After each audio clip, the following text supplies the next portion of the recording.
Uh, Here's one of those more theoretical, abstract matters. Is this subject of conspiracy theories? We all love conspiracy theories. It's not about actually believing in those constructions. It's more like it's fascinating imagining what if, and also that actually are people ready to believe in this kind of wild stories. What becomes interesting, however, I mean, you could argue any of these stories actually true, and probably not. The interesting question is, could they theoretically be true? Uh, is something actually impossible? I mean, be more or less likely true, usually not the least, but could this actually have happened? And in some cases, yes. And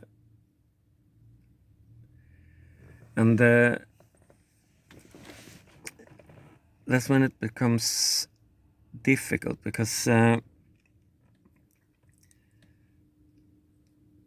can make psychiatry out of more or less anything. Anything that you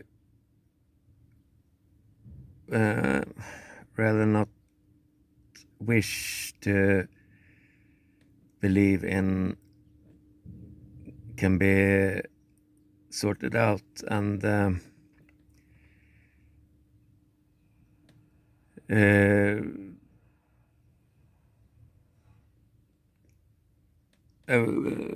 just we call it the conspiracy theory, wild imagination, whatever,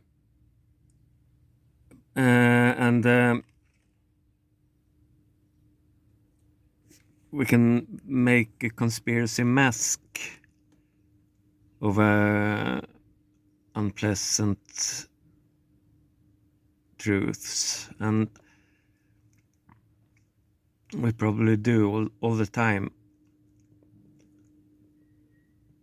I mean, I have been there too. Chat with someone who's obviously a bit over on the other side of the fence, and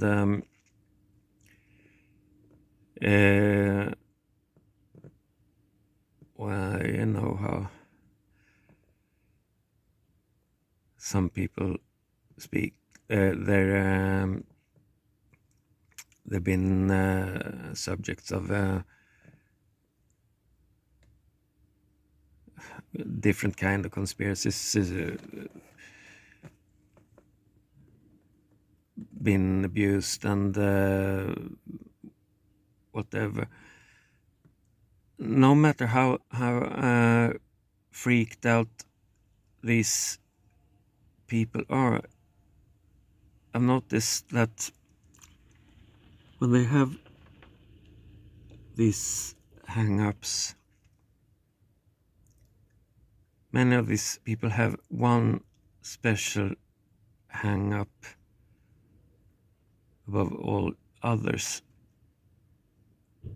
That story that they keep telling over and over.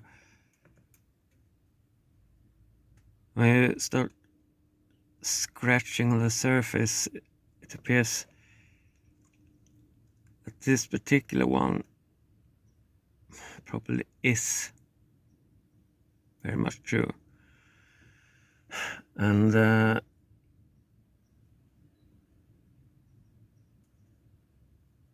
they have no chance whatsoever in the world to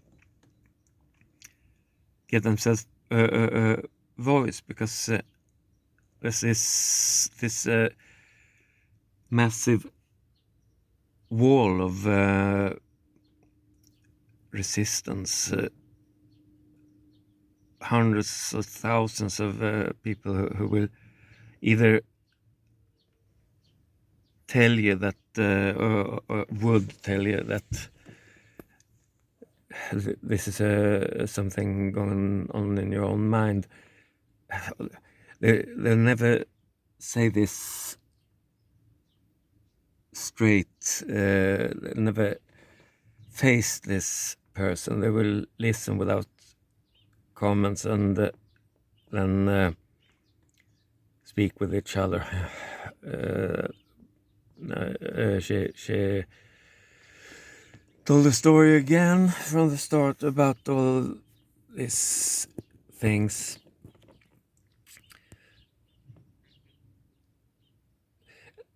What's really interesting in all this is that, I mean, any mind could be doing nasty tricks, and only believing something doesn't necessarily make it true, of course. I mean, may have I really know that this is how things have happened, but only that it didn't. On the other side, just because 200 people keeps telling this person that this is a thing of your mind, doesn't necessarily make it not true. This person being a freak doesn't mean that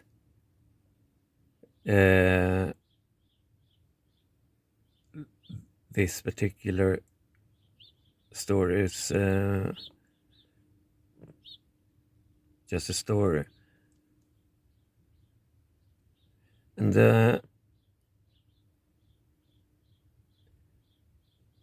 there's this phenomenon that's been actually observed, called mass hysteria, mass psychosis sometimes.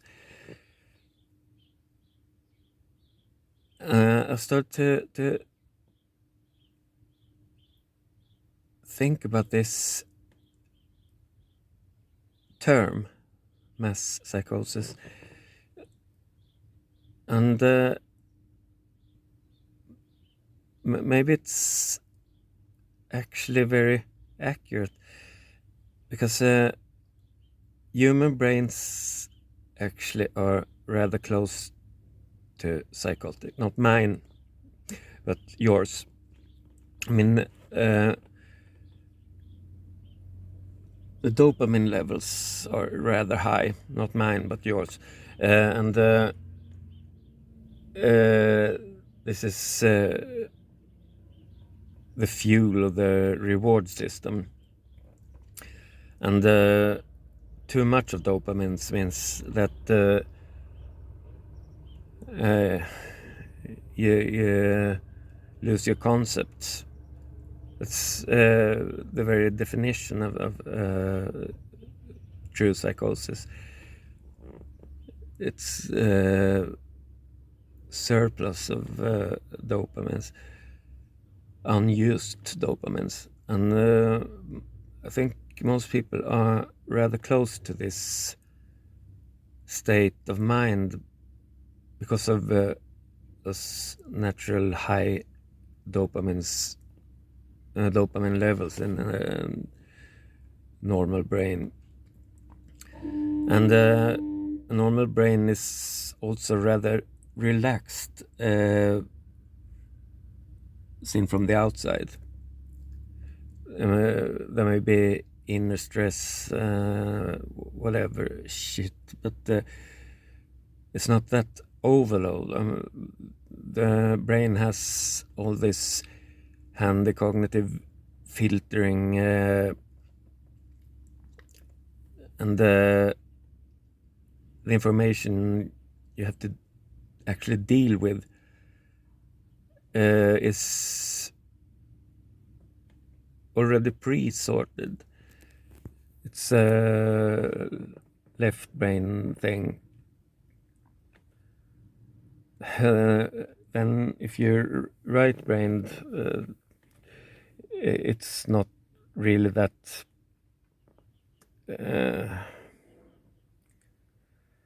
neat. It becomes a lot more chaos. Anyway, what most people usually have to deal with is this well-sorted, rather calm, perceptive flow. And rarely it's a matter of overflowing. In combination with those high dopamine levels that really hasn't enough to be occupied with. And I mentioned the reward system, which those dopamines are part of. What is supposed to be rewardable for human brain? We're hardwired to function in those mega large supergroups, not only capable of dancing together, singing together, making the wave at sports events, Heiling Hitler together, whatever. There's a very secret behind our greatness, this huge civilization project. This is what made all this possible. We're not wired to questionize, because if everyone would be doing that, might be chaos. We're hardwired to accept what we're being served as the truth. And when something becomes a mass movement, the human brain becomes euphoric. Here, at least, this is what I was made for. Not me, but you.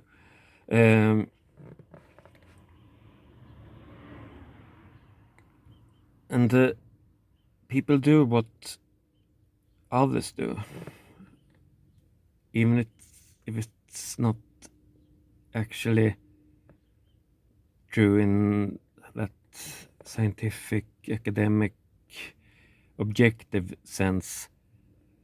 That's not the point. Truth is what's being served to be the truth. Truth is what majority says it's true, or what authority says. Indeed, in any society, they're very closely connected.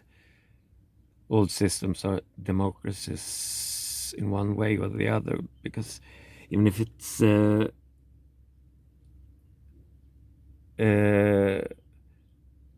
some kind of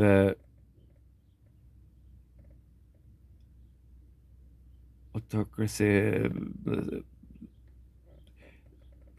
where one dictator has absolute power. Behind all this is this humanity, the masses, and there's always some limits for how much they can accept.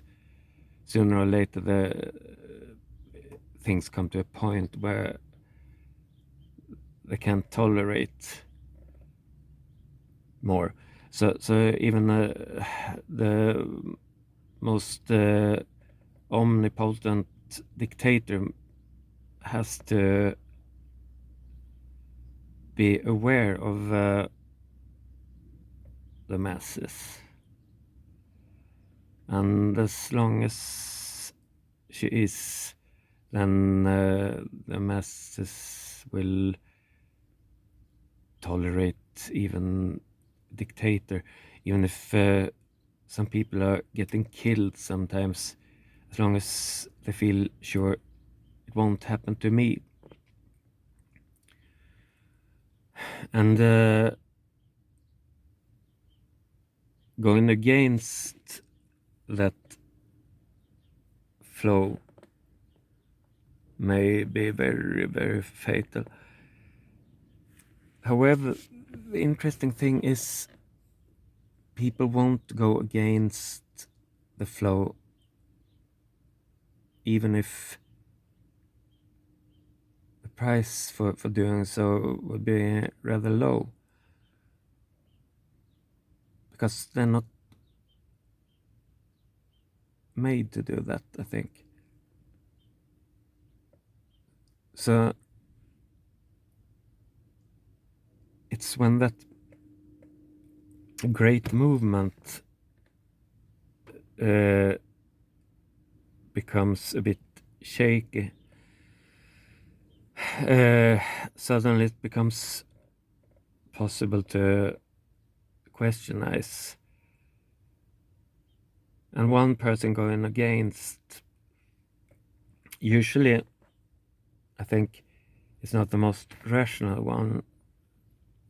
More like, because a rational person like myself can be, like myself, be a coward.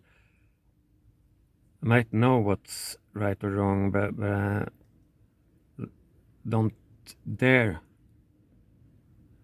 to resist. So those people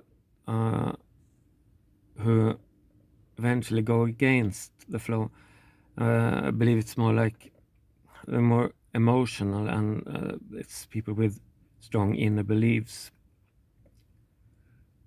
which it's really not me. And then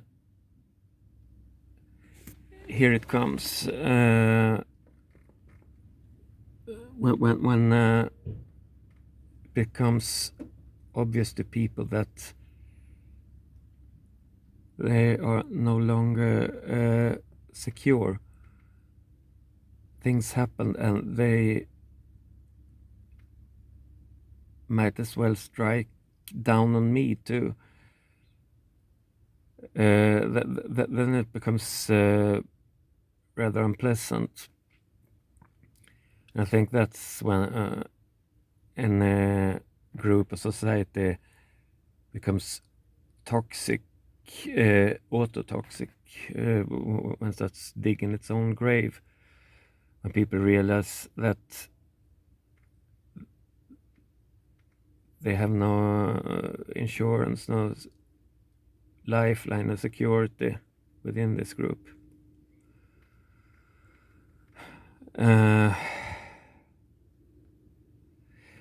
This is my very point, that from the start to the end, it's collective movements, not individual brains. I'd like to return to this subject of conspiracy theories and group movements too. It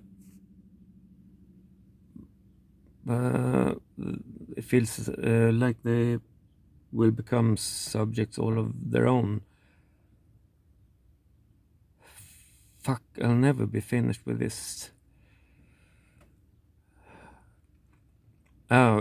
Just hope I live long enough, or hope not. Whatever.